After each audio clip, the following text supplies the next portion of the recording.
So it's very confusing, and like we're all in just like a shock. Like we don't really know like what to think. Tonight, a family holds a vigil after Sonny Crazy Bull dies in Calgary Police custody. Yeah. The Harrington ghost hunters of Ganawage Mohawk territory are on the lookout. Fun for me about it is that the kids, I just see their happiness and how much they enjoy the sport. And Rankin Inlet's annual hockey camp moves into a brand new arena.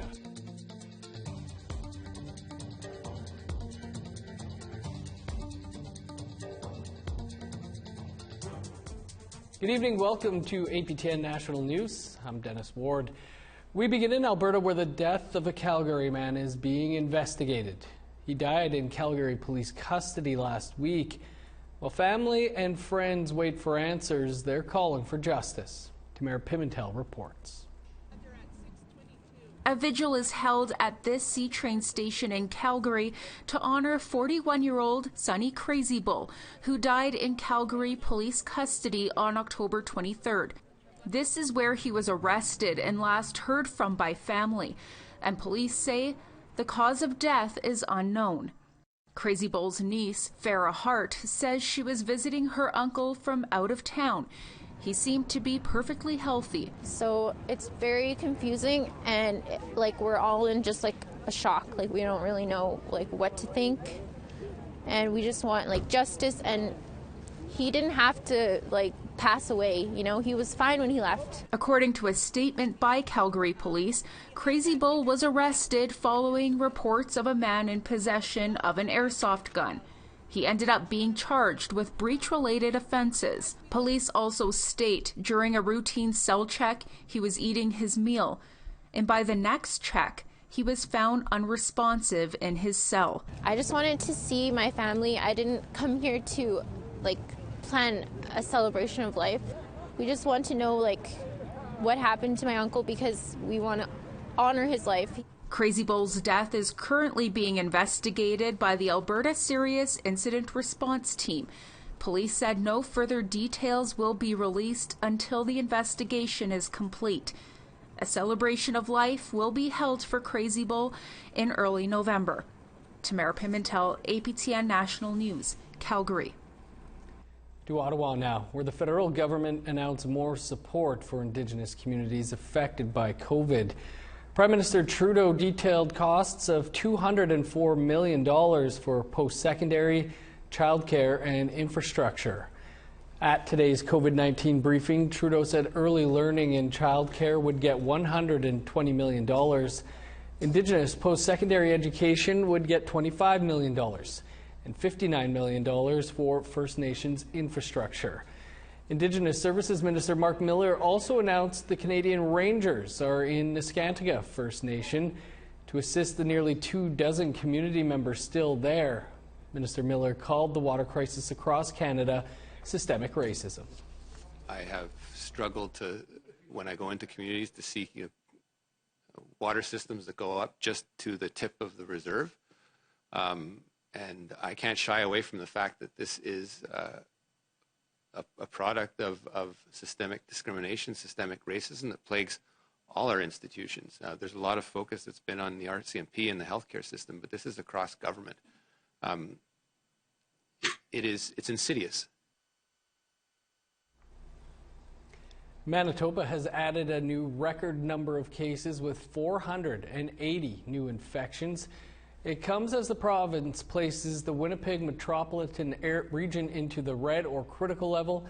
Dr. Brett Rusin says in no uncertain terms it's time for Manitobans to change their behaviors. Gatherings and interactions with people outside our household is what spreads this virus. So we've put restrictions in place to limit the ability of that type of interaction and large gatherings, but we also need everyone to take it into their own hands. And those that are at increased risk of severe consequences of the virus, those over age 60, those with underlying medical conditions, those with immune compromise, need to take extra caution, need to be staying home as much as possible. Meanwhile, indoor dining at bars and restaurants will be closed. Most retail businesses will be reduced to 25%. Gyms and fitness centers will also have the same capacity levels, and people must wear masks the whole time, even when exercising. Carrier-Sikani Tribal Council is calling on the federal government for an Indigenous-led task force to improve health care in northern BC. Last week, an open letter from the nations was sent to Carolyn Bennett, Minister of Crown Indigenous Relations. The letter states racism in healthcare is a systemic issue in Canada, and although British Columbia has their own inquiry looking into the issue, Indigenous people in the region need change immediately. The letter also states an Indigenous-led task force could go to northern communities to investigate problems. Well, time to step aside for a quick break, but coming up, staying safe for Halloween during a global pandemic.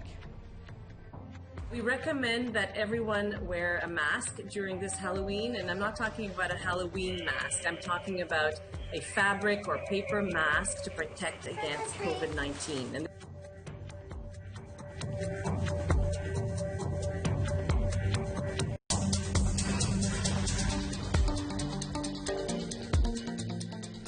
Welcome back. Time now for a look at our spooktacular photo of the day. And with only one day left before Halloween, we hope this adorable lion is able to get out soon and get some goodies. Unfortunately, we don't know the name of this little lion, but he sure is a cutie. Thanks to Jason Amiot for today's picture of the day. Super cute. And with winter coming, we would like to see your pictures of the season. Maybe you or a loved one out on the land, snow forts, or snowmen. You can send your photo to share@aptn.ca. Maybe your photo will be our photo of the day. Now, time to take a look at what your Halloween weather forecast is going to look like.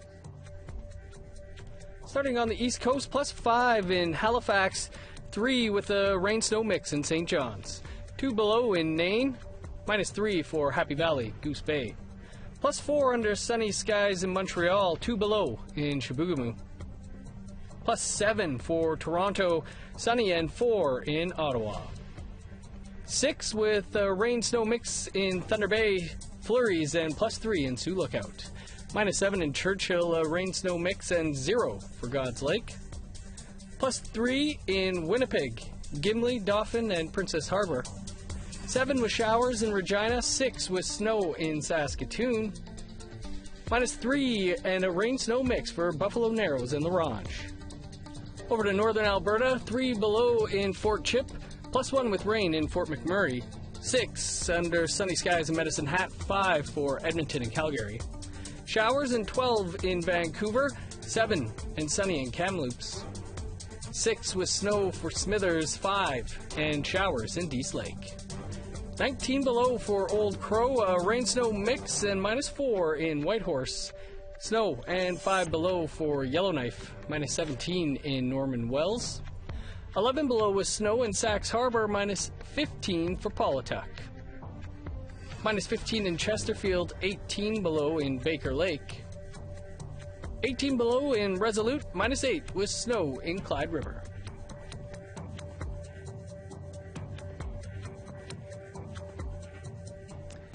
Rankin Inlet, Nunavut, is the second largest community in the territory. It also has a reputation for being just crazy about hockey. Our Ken Driscoll was recently there and found a hockey camp in the town's brand new rink. We get this from Rankin Inlet. This is Rankin Inlet, Nunavut, located about an hour and a half by air west of Iqaluit. It is also the home to one of the most famous Inuit ever. His face is still on the welcome sign. Jordan Tutu, number 22 himself. This is Tutu's hometown. And here in Rankin Inlet, they take their hockey seriously.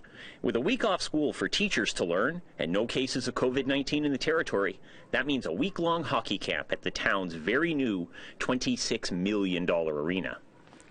This annual kickoff camp has been going on for at least 5 years. We started this to kind of not only develop our players, but have them have a really good start to the season. It's a way that we teach kids not only about the sport, but about being good teammates. It sets a foundation for the season. It's way more than hockey. It's more of a community pride thing. The kids get a lot out of camp. So do the instructors.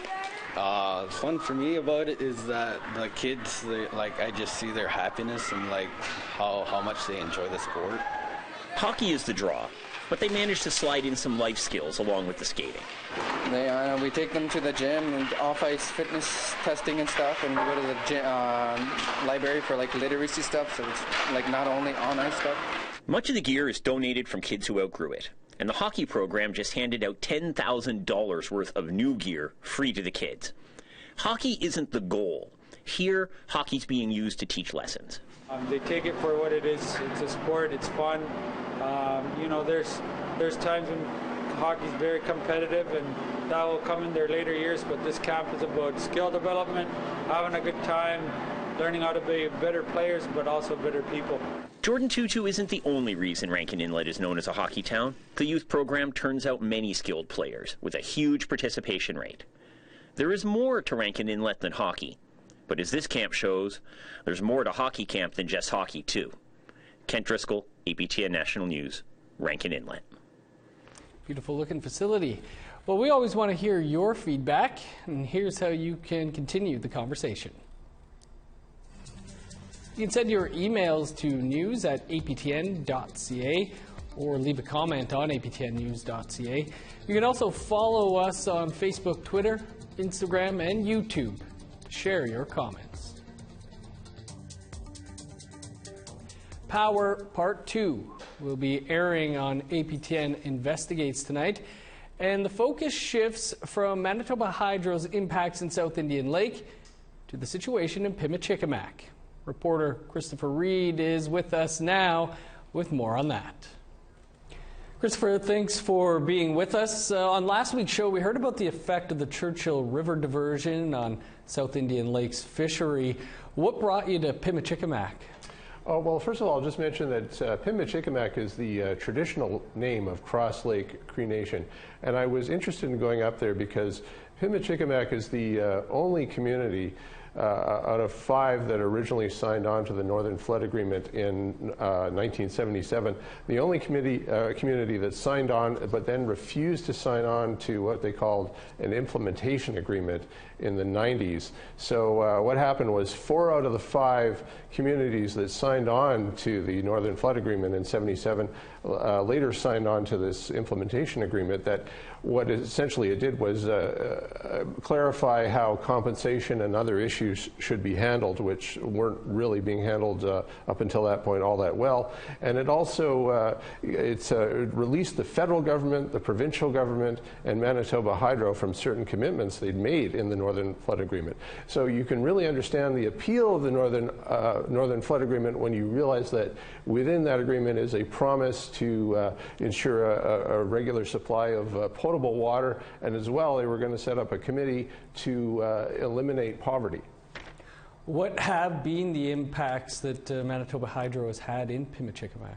Well, essentially, in order to assure that we have hydroelectric generation in the winter, in the peak months, what they do is they add water to Cross Lake, and they do so in the winter. And so what happens is you get layers of ice, you get what they call ice shells, you get thin ice in places, crevices.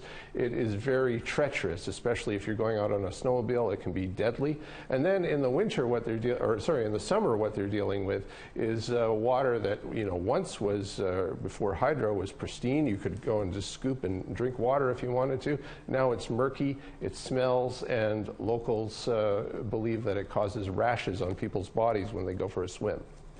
Well, Christopher, really enjoyed part 1. Looking forward to part 2. Thanks for speaking with us. Thank you. And Power Part 2 airs right here on APTN Investigates tonight, coming up right after the news. Well, we're going to step aside for one more quick break, and then we'll go on the case with the Harrington ghost hunters. And there's a trail, and there was a girl that got murdered somewhere and that got dumped here. Their body just got dumped here.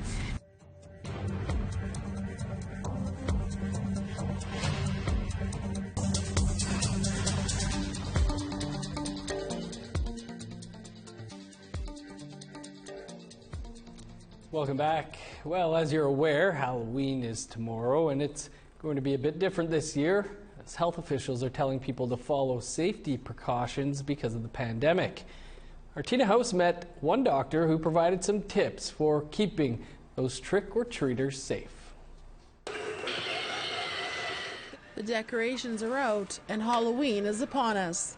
Normally, kids get dressed up and hit the streets and go door to door to get candy and treats. But because of a global pandemic, Dr. Eleni Galanis, an epidemiologist with the BC Centre for Disease Control, has this advice. The first thing is for kids to stay within a small group. So we don't want large groups of kids doing trick-or-treating together this year. We want kids to stay with their siblings and their parents, at the most with a couple of very close friends, the people who are already in your safe 6 group, if possible. And as far as how to give out candy safely, we found these ideas online. A simple PVC pipe or a shipping tube taped to a handrail and decorated is an excellent option. Or they have created a trick-or-treat bag that extends a hand for social distancing. We recommend that everyone wear a mask during this Halloween, and I'm not talking about a Halloween mask. I'm talking about a fabric or paper mask to protect against COVID-19. And this applies to the children who are trick-or-treating, their parents who are going around with them, as well as people who are standing at their door handing out candies. Dr. Galanis also says to stay local and limit the amount of homes visited is ideal. Stay outside as much as possible to hand out candy. That helps in 2 main ways. One, we know that the virus doesn't transmit as easily outdoors. And second, yes, the children aren't constantly ringing your doorbell and touching the same surface over and over, which decreases the risk of transmission as well. It's okay to stay home too, right? It's okay to carve a pumpkin, to do a scavenger hunt perhaps for the kids, hide the candy around the house, and just stay inside and enjoy a different kind of Halloween this year. Tina House, APTN National News, Vancouver. That's a great costume. Well, now a story even spookier. Our Quebec correspondent Lindsay Richardson was on a different beat this week, the afterlife. Following 2 kids on a paranormal patrol have got us to Tage, Mohawk territory. Here's more from a night out with a duo dubbed the Harrington Ghost Hunters. A full moon hasn't fallen on Halloween in more than 70 years. Tonight, a blue moon hangs over Gunazadage, rare, supercharged, perfect for summoning spirits. Oh, it's just yeah. Sage Harrington is 10. Big Brother Nation is 12. Wonder what's inside that box. Together, they're the Harrington Ghost Hunters, aka HGH. And they don't scare easily. Can I have it? You're not bringing that on. Of course, we love this stuff. We love heebie-jeebie stuff. Jeez, there's energy coming off of that. It's very fun to do it with the whole family. Yeah. It's not just fun to do it alone because that's kind of boring and kind of scary to do it alone. Yeah, it's a family channel for ghost hunting. HGH has their own Facebook page. And there's a trail, and there was a girl that got murdered somewhere and that got dumped here. Their body just got dumped here. Then someone came in the trail, then they found the dead body. They've had dates with the dead since 2016. But because of COVID-19, this time they're hunting closer to home. This abandoned house was once owned by their great-aunt Susie. She says somewhere under the property is a graveyard. All the time that I was there was always something happening. And it was always at night, and it wasn't just me seeing it. It's some of the men had seen things, like abnormal things. One time my girlfriend came there, and it was during the evening in the summer, and she was walking at the back. Mm-hmm. And this guy came out of the warehouse and came up to her, and he greeted her, and he kept going. So she kept going, and she turned around, and he wasn't there. And so later on that day, she asked me, she says, who was working in the warehouse? And I said, nobody. She says, I saw a person. I said, there's nobody there. So the kids decided to check it out, with Mom and Dad leading the way. Hello, I'm home. Did he even knock? Manners, Dad. Inside, the house is littered with belongings, untouched for at least 10 years. Out back is another house in ruins. But first things first, taking out the tools. Nation is the gear guy. This is like a trail cam, but we leave in like hunt like houses just to see if what we can't see. Like sometimes cameras can catch what we can't see. A bell. Hang this up, and then we just speak, and if it like there's a real entity here, it'll move it. A thermal laser. When we point it around, and if it like drops dramatically, there's something there. Electromagnetic detector detects energy. Don't think there's any energy in this house at all. And the newest gadget, an infrared camera. Just keep on flashing. There's definitely something up there. Sage is in charge of communication. Mom Nicole takes notes. When summoning the dead, it's always best to try 2 languages. Are there more people here? Yes. It's kind of hard not to jump in. How many people are with you? 6. Ghosts aren't great at carrying conversation, but these experts say it's important to try. To make sure they're comfortable with us, to make sure they understand us. We're not invading their spaces. Yeah. Because sometimes if we do, they could get mad at us. Attach themselves to us. And follow us all the way back to our house. The most important thing to know is when to leave. You said, I don't know what you said. Stay here. No, okay. We're going. Come back with me. After the hunt, there's always time for a post-mortem, so to speak. And Sage, did you see anything? I don't know. Yes, I did. What did you see? I saw a figure walking. Well, it could be explained or it can't be explained. Was there a deer? We don't know. No matter what, the kids put down tobacco and say thanks. And we usually smudge after so we can take all the negative stuff off of us. Yeah. One thing they hope will stick, their supernatural series. Looking on, their parents really only have one thing to say. That's the spirit. Lindsay Richardson, APTN National News, reporting from Gunazadage, Mohawk Territory. Cool story, and next time you see something creepy and wondering who you're going to call, it's the Harrington Ghost Hunters. That's all the time we have for your APTN National News for this Friday. For much more, visit our website, aptnnews.ca, and never miss a headline by downloading the APTN News app. I'm Dennis Ward. Thanks for tuning in. I'll see you back here tomorrow for APTN National News Weekend. Investigates is next. Have a great night and a safe Halloween.